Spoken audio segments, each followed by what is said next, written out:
Hello everybody and welcome back to the Damage Report. I'm John Areola. It's Wednesday and so no Jared Jackson, but you got Brett. Hey, Brett's here, right? everybody. Weirdo Wednesdays. Yeah, Jared's not here, but we have Brett and impeachment has begun, and that equals a JR. I think that's safe to say. Did you just need two things to including make up a for historic JR, impeachment one effort? of which was an entire person? He's got a fan base. So, thank you for coming here, and especially because as I was preparing for the I'm kidding. As I was preparing, I'm just joshing you. As Josh, you need Josh too? There's important news and you're talking nonsense. Everybody, thank you for joining us. We'll see you tomorrow morning. No, but so as I was producing for the show, you were both producing a show, but also you were watching the impeachment hearings. I watched some of it, but I wasn't able to keep up with as much of it. So in just a little bit, we're gonna launch into what we've learned already. It's just a couple of hours into it. So we've got that. We've got a congressional candidate. We've got Stephen Miller, turns out might be a bit of a racist. We'll break down the evidence there. We might have a really prominent Democrat entering the Democratic primary, and then we'll be closing out the show with what I think already is my favorite story that's ever been on this show. It's the most John story we've ever covered, so that's gonna be a lot of fun. We'll see if you can figure it out from our little thing we've got in the middle. But anyway, with that, why don't we jump into the big news of the day? I'm fine with that. Okay, let's do that. Thank you for joining me, Josh. Okay, it is impeachment day. The hearings have begun with the former ambassador, Bill Taylor, testifying. And we were told at the beginning that there's not gonna be anything new really, but that was not quite true. We do have a pretty big bombshell, but before that, Donald Trump, how is he greeting the beginning of this public impeachment hearing? Again, remember, it being public is what the Republicans have asked for over and over and over. Trump greeted these new public hearings with "Never Trumpers." That's the whole tweet, and read the transcript. I don't know what the never, like just never Trumpers. Like usually to like manipulate a base, you have your little catchphrases or whatever, but you have to put it in some kind of context. Well, you can just say it. But like it'd be like if like someone just tweeted "Bazinga," but there's no joke, which often there wasn't. But you're just supposed to have something. You can't just say "Never Trumpers." Which? Why? When? I don't know. I mean, that's, and honestly, if you listen to the opening statement by Nunes, who's the ranking member of the minority party, that gave the opening statement as a counterpoint to Adam Schiff, that's essentially what Nunes did. Whereas Adam Schiff very calmly, and I would argue too asleeply, did when he outlines here's exactly what happened. Then Nunes comes in and literally just says things like, this is a sham. The Democrats are the ones who lied to you over and over again about the Mueller thing, which was a witch hunt, and this is nonsense, ignore it. The president's a patriot. He just threw, it's a sham, and all those catchphrases together the same exact way. And it became very clear very early on that and then like petty little interruptions as an attempt to throw the Democrats off were the only arguments that they're gonna have. And in the meantime, if you wanna get to like how it unfolded, as Trump is doing this, Adam Schiff kind of just outlines it all, but then Bill Taylor comes out, and Bill Taylor is one of the most, one of the best figures I've seen in one of these types of hearings ever. And look, it might be that Bill Taylor is the never Trumper that he talked about, but bear in mind, the reason Bill Taylor is here to testify is because he was back in the US government as of earlier this year. And the reason he was there is because Donald Trump forced out the previous ambassador over weird things that Giuliani had told him, and apparently Lev Parnas might have told him now in 2018. And then they begged Bill Taylor to come back and work for them, something that they're probably regretting at this point. But that's how we got to Bill Taylor. Now, Bill Taylor was obviously involved in the text messages. That was one of the early big bombshells that eventually led to the impeachment hearings. But there's new information as well. So here is what he said as part of his prepared remarks that he read from earlier today. He said, last Friday, a member of my staff told me of events that occurred on July 26th. While Ambassador Volker and I visited the front, this member of my staff accompanied Ambassador Sondland. Ambassador Sondland met with Mr. Yermak. This is, I believe, one of the closest advisors to the Ukrainian president. Following that meeting, in the presence of my staff at a restaurant, Ambassador Sondland called President Trump and told him of his meetings in Kiev. or Kyiv, as they're saying in the hearings for some reason.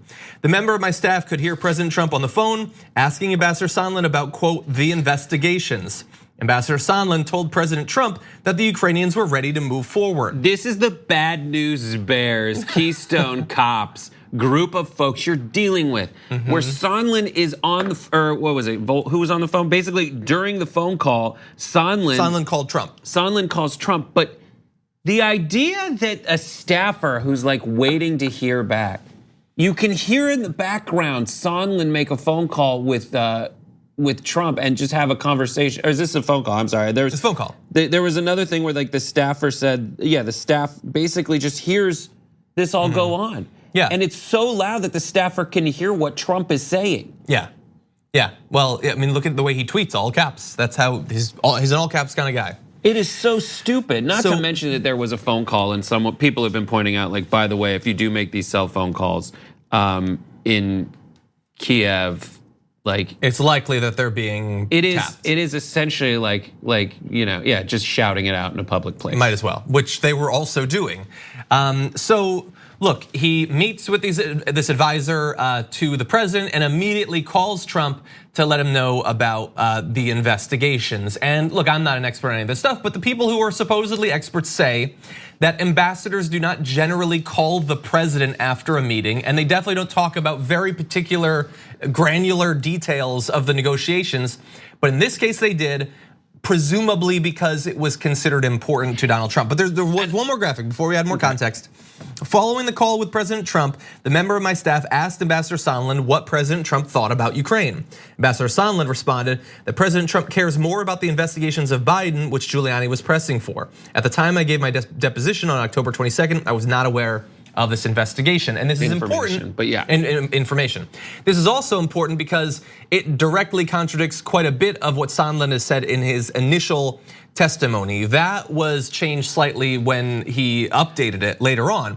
But initially he said, I don't know anything about any connection between Biden and Burisma as of the summer months, but apparently he did because he was having conversations with the aides to the president and he was calling Trump himself to talk about it. And every time you see Sondland, you should just completely disregard one of the central claims of the Trump defense, which is Trump is rooting out corruption. Do you know who Gordon Sondland is? He is a hotel dude from Portland who gave Trump $1 million for his inaugural festival ball and was just like made the ambassador to the European Union. Are you implying that those two things are connected? That happened. One of the other three amigos, Rick Perry, it was just proven that right in the wake of all of this going on, the reason that Vladimir Zelensky is the president of the Ukraine is because he pushed out corruption, right? And in the wake of all that, you have Rick Perry, it was reported by AP, Rick Perry shows up and is like, can you put one of my backers, one of my political backers on your advisory board? And wouldn't you know it, that backer is associated with a giant energy company that instantly gets a contract with the Ukraine. Was it Hunter Biden? It wasn't Hunter Biden, believe it or not. Sounds like classic. That's the kind of corruption that they want to, that they live in, that is exactly key to their survival as people in politics. Yeah. All of this just, and a counterpoint to that is Bill Taylor, who is they listed like West Point grad, received medals in Vietnam, war veteran. And who are you gonna believe? Bill Taylor, who like was brought in by Pompeo to please save us from ourselves, or Donald Trump, who hired a guy as an ambassador who gave him $1 million. Yeah, and by the way, Bill Taylor, if you go back through what he said, but also the text messages he's had, it's not like he was some never Trumper who was just like biding his time, collecting evidence to eventually spring on the president. Throughout this process, over those months, he was doing everything he could to get them to actually practice diplomacy and to not be pursuing these crazy personal goals of President Trump. He was trying to protect Donald Trump from himself. And for that, he's now being attacked.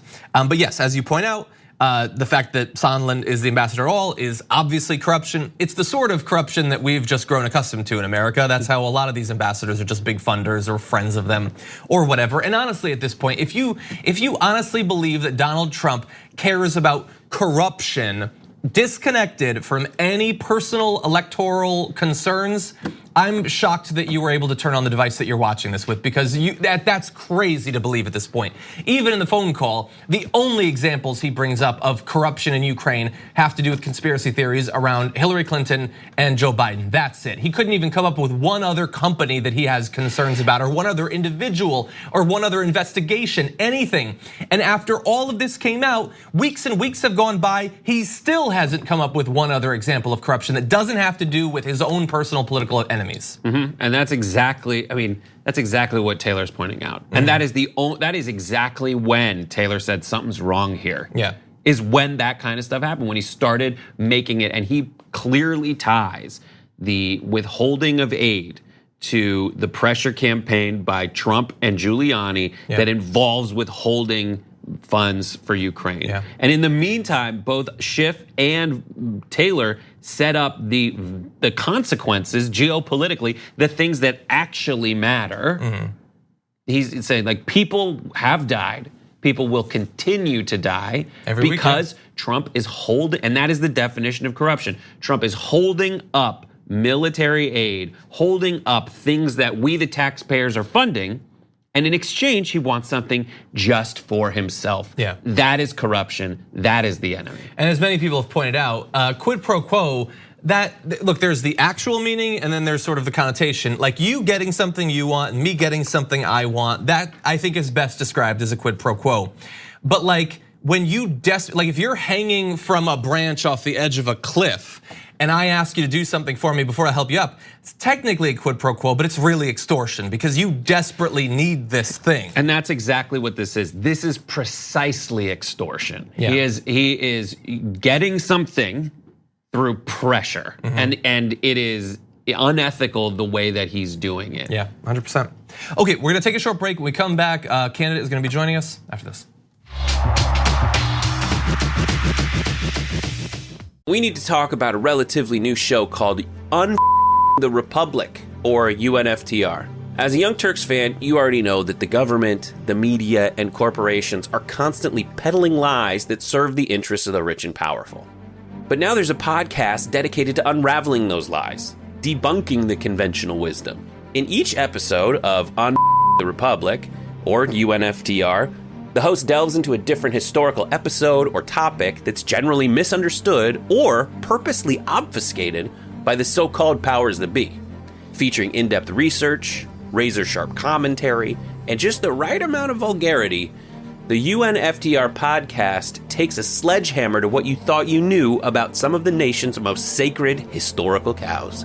But don't just take my word for it. The New York Times described UNFTR as consistently compelling and educational, aiming to challenge conventional wisdom and upend the historical narratives that were taught in school. For as the great philosopher Yoda once put it, "You must unlearn what you have learned." And that's true whether you're in Jedi training or you're uprooting and exposing all the propaganda and disinformation you've been fed over the course of your lifetime. So search for UNFTR in your podcast app today and get ready to get informed, angered, and entertained all at the same time.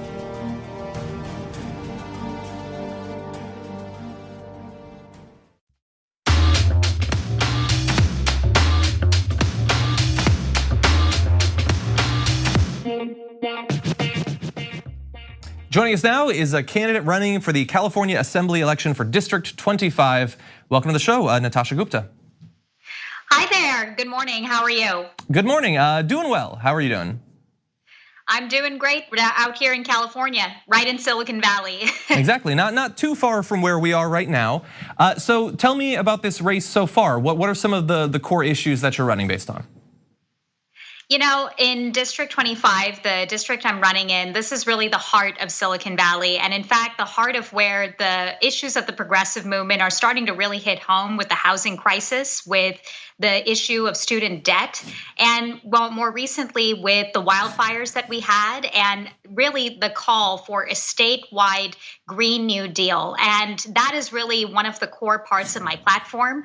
I'm talking about having a statewide action plan for our homeless, which puts them in a position of not just getting sheltered, but also retrained and rehabilitated, putting a mandate on us having comprehensive college cost reform, having having a statewide Green New Deal that will allow us to transition to sustainable infrastructure, create well-paying jobs, and most importantly, deal with the most important crisis of our time in a proactive fashion that actually puts action on the table and not just plans that keep getting put off to address the crisis that we're in. So look, recently I've grown increasingly interested in state and local level efforts to fight the climate crisis because of the unwillingness or inability of Washington to deal with it right now. So in your view, what would a state level Green New Deal look like? What would have to be some of the main components of it? The main components really have to not just focus on putting metrics, but also eliminating a lot of the bureaucracy that we even see at the local level with establishing transit, and emphasizing a strategy that not only talks about rail, it talks about expanding bus transit, something that helps the most vulnerable members of our communities get to places that they need to get to. And it is a very cost-effective way, as well as something that can really rid us of our car culture.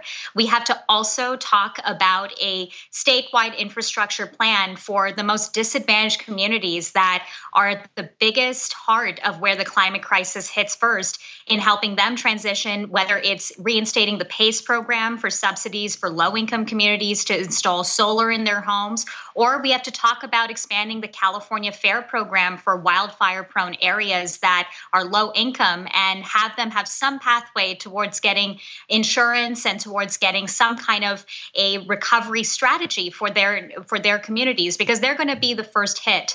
And so in talking about a statewide Green New Deal, something that our campaign really wants to emphasize is not just the metrics of setting emission standards and not just the projects, it's also the implementation of it. Okay, and talk to me a little bit about your background. How did you get interested in running in this race? I'm a technology worker. I'm not somebody who comes from politics, although I was an environmental policy major in college. But I think the pivotal point for me came when, as somebody who lives in really the heart of Silicon Valley, a heart of where we have seen sort of the excesses of the tech industry boom, it's forced a conversation in our communities about how much are our elected officials really connecting with people on the ground here, and how present are they in the sort of initiatives that are really helping people and not just putting plans on page. And I hear this from all across the community in the hundreds and thousands of doors that we've knocked, that people are concerned about the housing crisis and not seeing a real executive plan from our state government that puts the politicians in a position of really being accountable to those that it hits most. They are concerned about the cost of college. They're concerned that frankly, that they haven't, in some cases, ever heard from anyone who locally represents them, yet they're voting for them every year. I talked to one person in Alum Rock who said, you know, in 40 years that I've lived here, not once has anybody ever come to my door to ask me for my vote until today.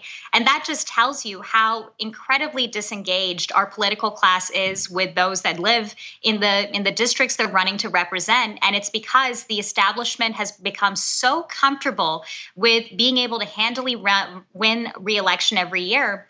And now, for the first time in a while, since the incumbent stepped down, we actually have a competitive primary. We actually have a choice and a chance to put everyday people that live in our communities into a position of having a voice in our government and the decisions that it makes. If people would like to find out more about your platform and your background, where can they do that? Go to Gupta2020.com and you can find all of our platform positions and everything about how you can get involved with our campaign. Okay, Natasha Gupta, thank you so much for joining us. Thank you. We're gonna take a short break here. When we come back, a new investigation into Stephen Miller, important advisor to Donald Trump, reveals some disturbing information. We'll break it down after this.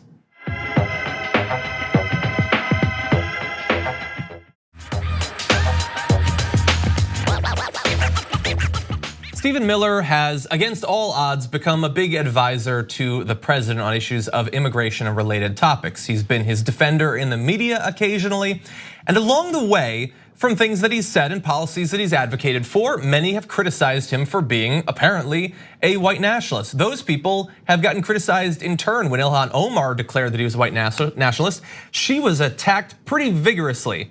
Well, now we have an investigation showing that he did quite a bit of work in emails to places like Breitbart to push a pretty obviously white nationalist narrative. So this Southern Poverty Law Center report draws on more than 900 emails, which is just too many emails. I would never want to send that many. 80% of which touched on the issues of immigration or race that he exchanged with former Breitbart editor Katie McHugh between March of 2015 and June of 2016. So in the beginning part of this, he's an aide to Jeff Sessions, a guy who's totally unimpeachable on these sorts of topics. My God, Jeff Sessions the worst. Like that's the way in. Jeff Sessions known as like before a Trump era was like really way too, Mr. Racist guy for Washington. They just thought he was a weirdo. Yeah. So what are some of the things that came up? I mean, look, first of all, you should definitely go to Southern Poverty Law Center, read the report because there's a ton to it, but I want to touch on some of the highlights. So Miller sent a story from the white nationalist website VDare to McHugh on October in 2015. White nationalist Pete Brimlow founded VDare in 1999. The website regularly traffics in the white genocide or great replacement myth, which suggests that non-white people are being systematically and deliberately wiping white people off the planet. And white people are supposed to wipe people off the planet. They're taking our job. Exactly. Now, that back in 2015, 2016 was the sort of thing that if you trafficked in that idea, people would be like, what, are you out of your mind? This is weird white supremacist conspiracy theory stuff. But in the intervening years, it pops up all the time on Tucker Carlson and Laura Ingraham's show. It's been very normalized. But Stephen Miller was a fan of this sort of stuff going back years. Right.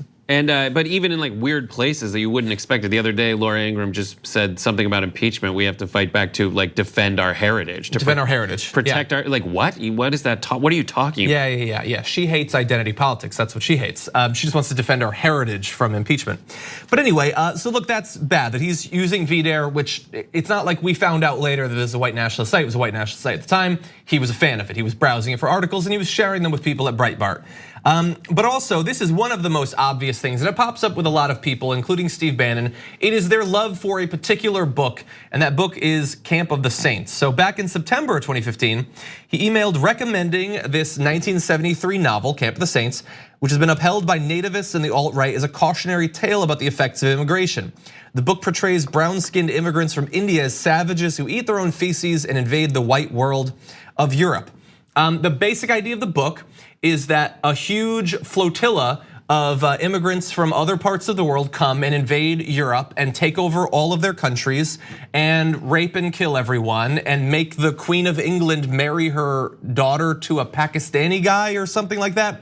It's one of the most explicitly racist books of the last half century. And so Stephen Miller loves it. Steve Bannon loves it. Racists from all over love this book. They don't often read, but when they do, they read Camp of the Saints. When they're not reading Mein Kampf of the Saints. Exactly. Oh, and by the way, in case it's not obvious from the description, in this book, there's so much that's amazing in this book. A white woman is raped to death by brown-skinned refugees. A nationalist character shoots and kills a pro-refugee leftist over his support of race mixing. And because the metaphors in this book are really subtle, all of the liberals in Europe who are trying to be nice to the flotilla of immigrants, they greet them on the beach and are trampled to death by all of the immigrants coming ashore. And so that happened. And anyway, look, he's sharing that. Now, the reason he was talking about it was because the Pope was saying something about borders at the time. And so he emailed to McHugh saying, you see the Pope saying West must in effect get rid of borders. Someone should point out the parallels to Camp of the Saints. Breitbart did that 18 days later, did an article about how it's similar to the Camp of the Saints. Because Breitbart too loves this book and doesn't have a problem with it. Yeah, all this stuff. So this is the smoking gun, by the way, when it comes to Stephen Miller. We had all had feelings about it. We all kind of knew it from his rhetoric. People had pointed out his history and his career trajectory kind of swinging from racist branch to branch of government. And now we have this trove of emails. And there's just one little bit from the original report that I thought was fun, is that the reporter was, quote, unable to find any examples of Miller writing sympathetically or even in neutral tones about anybody who is non-white or foreign-born. Yeah. Like they went through these 900 emails and at no point did they say, like, did he say one person who wasn't white was fine? Yeah. And that's it. And that's who's pulling the levers of government. And so we need to go after this guy and get him out of government. It is essentially an email full of Klan hoods that we just found. Yeah, well, and in terms of getting him out, we're gonna return to that in just 1 minute, but just a couple more quick pieces of evidence just because I found it to be interesting. In a June 2015 email, Miller suggested that the beginning of Immigrant Heritage Month could pose a, quote, good opportunity to remind people about the heritage, again, that word, established by Calvin Coolidge, which covers 4 decades of the 20th century. So Calvin Coolidge was very Stephen Millerish when it comes to immigration and established a law significantly cutting down non-European immigration. That immigration plan now, from our point of view, looks really bad, but at the time, it did have its enthusiasts and its fans, one of which was Adolf Hitler, who in Mein Kampf wrote about that law as being a model for what Germany should do on immigration. And that's what Stephen Miller is looking back to and saying, that's a great time, that's our heritage, let's talk about it during Immigration Month, or Immigrant Heritage Month. We should talk about this Hitler-approved immigration law. And then finally, one other thing. There was this mass shooting at Umpqua Community College, you might recall. At the time when it came out that this mass shooter had been spreading white supremacist literature and alt-right stuff. He was one of those sorts of guys. Miller was really incensed about this guy, but not about that stuff, about one other aspect that people weren't focusing on. So he emailed saying, the shooter is described as mixed race and born in England. Any chance of piecing that profile together more, or will it all be covered up? And then he follows up saying, your editorials need to make that the lead. Why aren't people saying that this guy who's spreading alt-right propaganda is mixed race? So this is who Stephen Miller is. That's all you need to know. And if you need to know what being a white supremacist of this form does to you, look at a picture of Stephen Miller. It is corrosive. He's younger than me. Yeah, he's 11. He's 11 years old. 11 years old. Most people don't know that. Yeah. And he was, I don't know, it's eating away from him in the inside. It's very frustrating, just the idea that he thinks that because someone is mixed race, now that that's enough, and you need to point it out. Not the substance of all the stuff he communicated online or the actions that he took. The murders. Literally what he is genetically. So you're trying to look past his deeds toward his genetic makeup, and that is exactly white supremacist. But I can't underscore this enough. He is pulling the levers of power, and maybe the best thing to happen to Stephen Miller is for this to come out this week. Yeah, because maybe. it is going to. This is one of the only shows that will mention it at all. Yeah, let alone in the first half of the show. But there are people who are focusing on it, and so to what you were saying before, Ilhan Omar tweeted, as I said earlier this year, Stephen Miller is a white nationalist, and now we have the emails to prove it. This type of racism and hatred has no place in our government. Miller needs to step down. So Miller, who is the guy who did all this white supremacist stuff, when Ilhan Omar pointed out the things we already knew about him, they called her anti-Semitic. Exactly, and AOC has started a petition to ask to get him out of office. So if you search demand Stephen Miller's resignation, that should come up. And so good job on them on a news cycle that is admittedly packed with other stuff. They're not going to let this guy get away with staying as an advisor to the president on immigration issues when he is an insane racist on these issues. Okay, we're going to take a short break. When we come back, lots more to get to.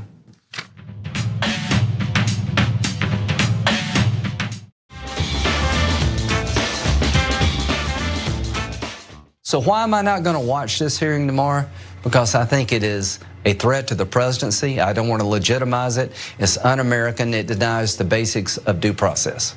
So that is Lindsey Graham, the guy who wanted you to know 6 weeks ago that he was keeping an open mind on all this, and he would be really disappointed if evidence came up that Donald Trump had engaged in a quid pro quo with Ukraine. Now, he's not even going to watch it. Why? Because it's a threat to the presidency. It's like a kid who's like, I want a unicorn, to the babysitter. The babysitter's like, what? I want a unicorn. And you're like, unicorns don't exist. He's like, I want this thing that is completely something I made up that doesn't exist. And then and then the parent who cares is like, all right, we'll get a horse and we'll put a little horn on it. We'll give you a version of what you want, even. And this is us being nice to you. And they're like, it's not a unicorn. It's like, what are you? You're just throwing a tantrum because you didn't get that fictional thing you asked for, even though we kind of gave it to you. It's just like an annoying little kid. This is a real personal experience. It's just like, it is very obvious that they never actually wanted this in the first place. A public hearing? The through line of the Republican defense against the phone call is, it's just a series of like handfuls of spaghetti. They're not even throwing it at a wall, they're throwing it in your face. Like, take this. And you're just like, that's stupid, that doesn't work. Yeah. And it's shot down. And this is the 15th handful of spaghetti. And it's by now it's like all limp and gross. Do you want another metaphor? No, that's enough for the rest of the show, honestly. Sorry. Yeah, the rest of our friendship. The reason I want to talk about this is I want to give you an idea of the seriousness with which politicians and right-wing media figures are going to engage with this process as it goes forward. And I want to start right on the first day. So on the night, impeachment eve, Lindsey Graham says he's not even going to be watching it, which is a lie. They're all paying attention to it. Trump also said he's not watching it. As you pointed out, he's live tweeting everything about it. Like Stephanie Grisham herself, Peter Alexander tweeted this. Stephanie Grisham's like, no, he's in meetings all day. He's working. He is not watching this. Yeah. And then you just go on Trump's Twitter handle. He is literally right now retweeting entire clips of the impeachment from Mark Meadows. But in his defense, that doesn't mean he watched the clips. He said that he read his son's book, and we know that didn't happen. That's funny. So anyway, so that's Lindsey Graham. For the media figures, we've got Sean Hannity, who we don't actually talk about very often on this show for reasons that will become apparent, because we're gonna show you 59 seconds of Sean Hannity's show, which is basically everything that his show is condensed down into 59 seconds. And if you wanna know what millions and millions of Americans are going to be learning or not learning as we go through this process, take a look at the sort of media they'll be consuming as impeachment goes forward.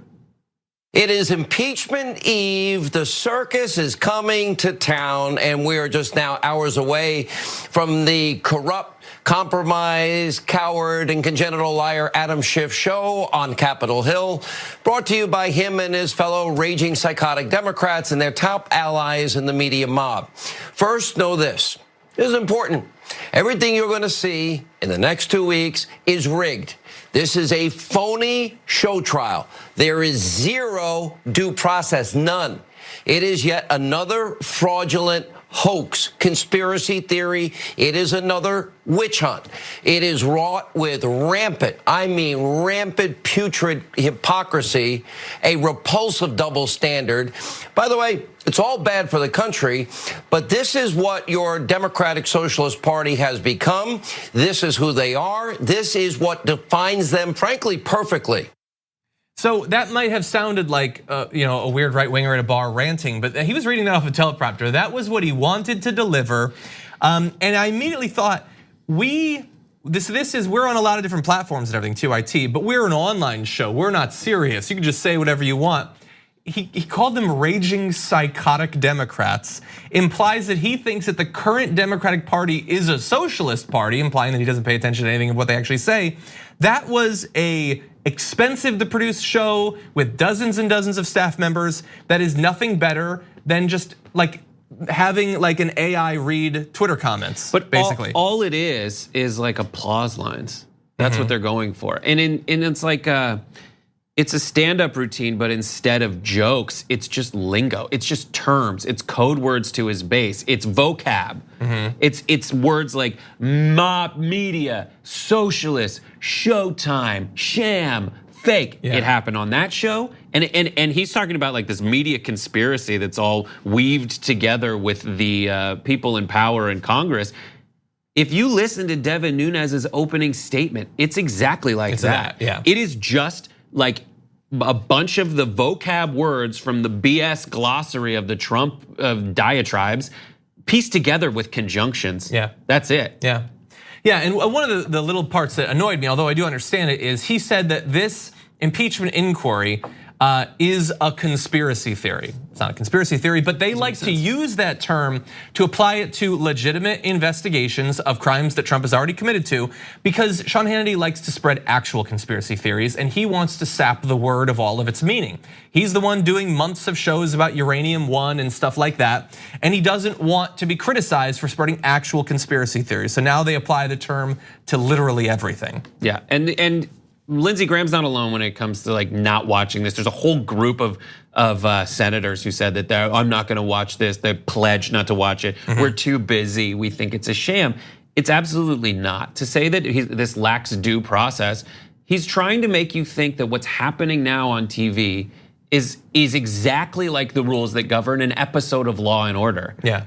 Or some kind of crime drama that you see. It's not the same thing. It never has been the same thing. And you know why? The Constitution. Yeah. The Constitution of the United States says that there needs to be eventually a trial in the Senate. Like that's it.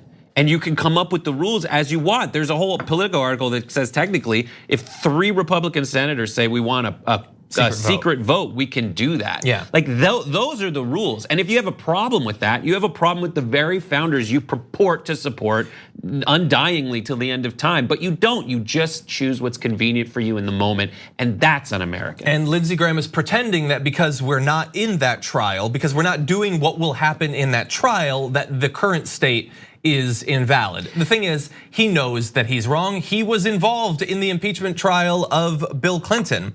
And he doesn't support this impeachment because it's a threat to the presidency, but when he thought that he could impeach Bill Clinton over lying about a blowjob, that was perfectly acceptable. That wasn't a threat to any presidency or anything like that. And Sean Hannity, this whole thing is a sham trial. If they had actually tried to impeach Barack Obama over that tan suit, Sean Hannity would have just had an hour-long orgasm on his show for 6 months. But he pretends that an actual investigation based on multiply corroborated both first and second-hand accounts of this quid pro quo is unacceptable on its face. And the only reason we show it to you is so you understand that for all that we learn in this trial, and we will learn a lot, millions of Americans will be doing their best to only consume media that will make sure that they are insulated from it. And I want to say for the record that on this show, it was John who said blowjob, orgasm. That's what it was about. And on its face. That was not connected directly to it. But anyway. Your words. So let's transition to a different topic. This will be smooth. So we're gonna smoothly transition to a different topic. Talk about unicorns some more, huh? Okay, I know where that was going. Do you know about the actual origin of the myth of unicorns, what that's about? Anyway, I don't want to talk about that while a picture of Hillary Clinton is next to me, so we're just gonna go right into it. Hillary Clinton is not currently running in the Democratic primary, but that doesn't mean that she won't. Take a look at her recent appearance on the BBC.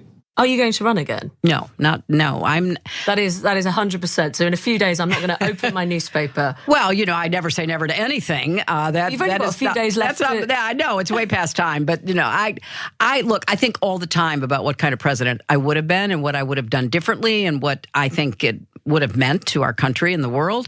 So of course I think about it. I think about it all the time.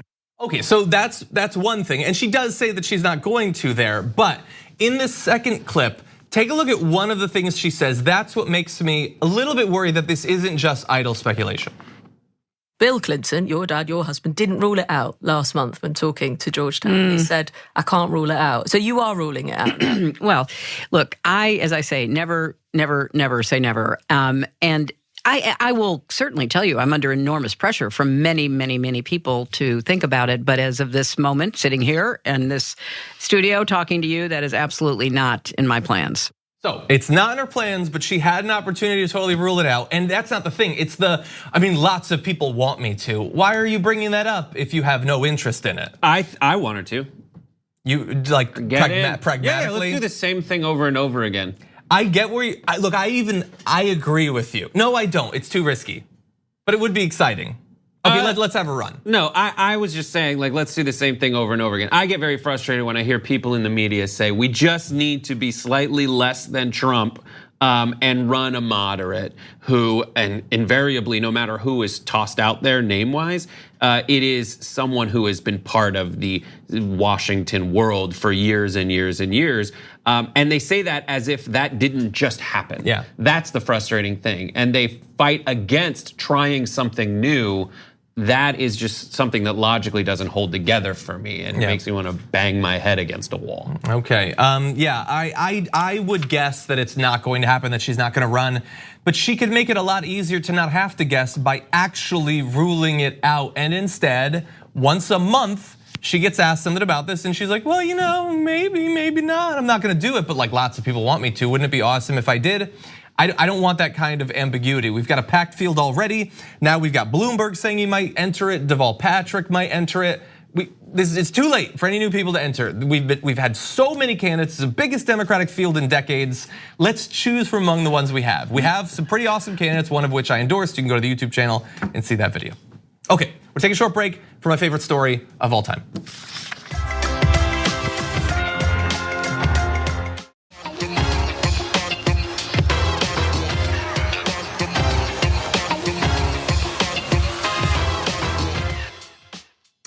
Woke up to some breaking news this morning on the Twitter account of Intercept reporter Ida Chavez, who had this image in one of her tweets. Now, if you don't know what that is, that appears to be a story from Instagram of Representative Alexandria Ocasio-Cortez ranking up in ranked play in League of Legends. Now, Ida's a bit of a troll sometimes, so I said, that's not real, right? And she said, no, it is. And so I went to Instagram, which is what I should have done initially. It was up on her stories. That's amazing. But what's more amazing, if we could bring that back up, I don't know how many of you play League of Legends, which is a game I played for literally years. It's that she had been promoted to Silver 4. That's not bad. Actually, I never made it to Silver 4 in ranked League of Legends. You might have heard this morning when John found out about this, you might have heard from your bedroom or office, someone going, what? How? How many elected representatives, let alone representatives that you admire and look to politically, play video games and especially let people know about it? And so when Ida tweeted out gamers rise TF up, I thought, yes, at last, finally. And AOC even liked her tweet about that. That's amazing, come on. When we found out that Jordan and Klippenstein played Fortnite, we were excited. We were, because we think, well, we try to do some serious work, but we also game quite a bit. Surely not other professionals do. The idea that John put 7 minutes in the rundown for this story. Get out of here. Yeah. Well, if we go over, we'll just do an extra video. No, that's not true. But it is great because thank you. I think it's just very symptomatic of like an entire shift in generation. The equivalent of this is like when you see like Bernie Sanders playing baseball. Or you see like Barack Obama, he did a bunch of videos where he was like shooting hoops. Yeah. This is basically this is that for like the next generation. It's that thing that we all kind of do that it's so humanizing to see someone that also like sits in those hearings and asks those questions that are also biting and well crafted and well executed within the halls of Congress, but still understandable, to then just be like, yeah, I'm just gonna, I'm gonna flag a couple frames of League. Yeah, and by the way, not just I'm very bad. I don't know what that means. I did voiceover on the beta version. You did as Maokai, and not just playing it, but playing ranked. I almost never played ranked because people get really toxic. But she's used to toxicity in politics, so she can take it. And so I did a little bit of research on this story, not on any of the others. And turned out she has tweeted about League of Legends before, and I must have missed it, but back in October of last year, she tweeted current status, dusting off my League account, which hasn't been touched since the campaign started. Bronze 5, here we come. Bronze 5 is the lowest rank, effectively. And then I had the obvious follow-up question, who's her main in League of Legends? Turned out she had tweeted about that too, saying, Morgana, Lux, Misfortune, working on Anivia. I'm pretty bad at it, so let's temper our expectations here. But lo and behold, not that bad, because she just got to Silver 4. So she's not a Teemo main. So any of you Teemo mains out there, this is a disappointing day, but Misfortune, she's one of my favorites. So, Hey, what's your main? I haven't played in quite a while, but Misfortune was up there. We used to play together. We did back in the day when I used to play games. Yeah. Yep. Not much time for that anymore. I remember being in those, just going like, these guys are way better than me at all this. We were good. We played a lot, but to put it in terms you can recognize. What if she put up a battle royale, like she'd won a Fortnite match? Victory Royale, yeah. Victory Royale. I would be very excited. It's just great. Yeah, it's just real. I just want people who are like us, and this is about as like us as you can be. Anyway, thank you. Yeah, as always. I feel very honored to be here. Yeah, there were a couple moments where it got dicey, but I'm not used to a Wednesday, John. No, I know. Well, we'll have JR back at some point. This isn't it, by the way. If you stick around, if you're a member, we're gonna be streaming live a little bit of overtime. How are Fox and MSNBC approaching their impeachment coverage? There's some pretty big differences there that we're gonna break out. So stick around for the overtime and you'll be able to see that. We'll see you on the other side. So as we record this, millions of Americans are watching the impeachment hearings, which are now public as of today. But they're not all watching it in the same place. Some people are gonna be watching it on C-SPAN or PBS, but some will be watching it on the big cable news networks on, for instance, MSNBC and Fox News. And depending on which one they go on, they're seeing the same testimony, but it's not being presented in exactly the same way. Let's go through a quick little example. So as Bill Taylor, the ambassador who had this big bombshell today, is testifying, here's what you saw if you were watching MSNBC. A few facts about him. He was the top US diplomat in Ukraine since June. He testified that he had a clear understanding that aid was tied to probes and texted it would be crazy to withhold Ukraine military aid. Now, choosing those things, that is a frame, I guess, but all of those are facts. If you were watching Fox News though, they chose to focus on some other facts. Take a look at this. A little timeline saying October 23rd, President Trump dismissed Taylor as a never Trumper. White House nothing to do with him. Has nothing to do with him, and it doesn't mean anything, it's not based on anything, but you wouldn't know that to look at the graphic.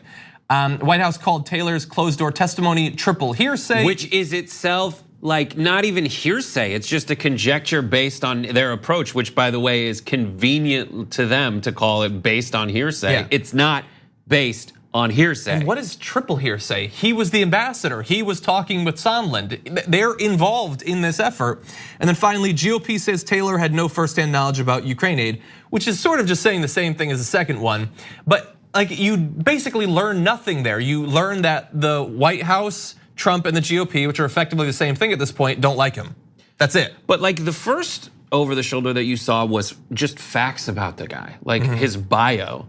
And the rest was just a series of insults hurled by people with a vested interest in mischaracterizing this guy. Exactly. And it wasn't just for Bill Taylor. Adam Schiff had the same sort of thing. But let me just focus on two of the graphics that Fox decided to put up for Schiff. The first one, this is important news that you need to know, is that Trump has tweeted about Schiff more than 100 times since the inquiry began. I would argue that says more about Trump than about Schiff, but they included it. Obsessed. Trump has repeatedly implied that Schiff has committed treason. They just stayed it there. Yeah, a crazy accusation. We're just gonna put it there as if it's an important fact. And GOP wants Schiff to testify about contacts with whistleblower. So none of that has to do with the actual content of the impeachment hearing. And I have a feeling it's not like they're fitting in like pop-up video, some extra facts. I would guess that many of the Fox guests are saying similar things too. Of course they are, because by the way, that's how you get invited back places, is people just parrot the hell out of whatever, and you can see who's better and worse at it. It's hilarious to watch first timers be like, oh God, I memorized this in front of the mirror this morning. The White House we need to know the whistleblower's name. Yeah, and that wasn't the only one. They had another graphic of additional facts about Schiff. House GOP has supported censoring Schiff for actions during inquiry. Again, it's they have a clear vested interest in doing that. 926, Schiff publicly exaggerated substance of Trump-Zelensky call. Never has so much effort been put into pretending to not understand that something was a joke. Yes. He made a joke. Before he says this is essentially what happened, he does an impression of it. He did an impression. And then at the end says that's essentially what happened on the call. It is and Trump does that all the time. Trump says stuff like, the Democrats hate law and order. They love crime. So where's your quote then? Yeah. So maybe we should censure Trump for saying that trying to quote the Democrats as saying they love crime. No one has ever said that. Yeah. Trump did way worse stuff. Yeah, what we want is freedom of speech, and we want people to not get down on comedians. But when a guy makes a joke, we're gonna do for months. We're gonna pretend that he was being dead serious. So ridiculous. It's insane. So anyway, that's basically what you're getting if you're watching this. The facts presented orally from the actual people testifying might be the same, but what you're going to be learning in the lower thirds and on the side is going to be very different. Okay, that's all the time we have. Thank you for sticking around for this overtime. That's the close of the show, but we've got a lot planned, obviously, for the rest of the week. So thank you for joining us, and we'll see you tomorrow morning.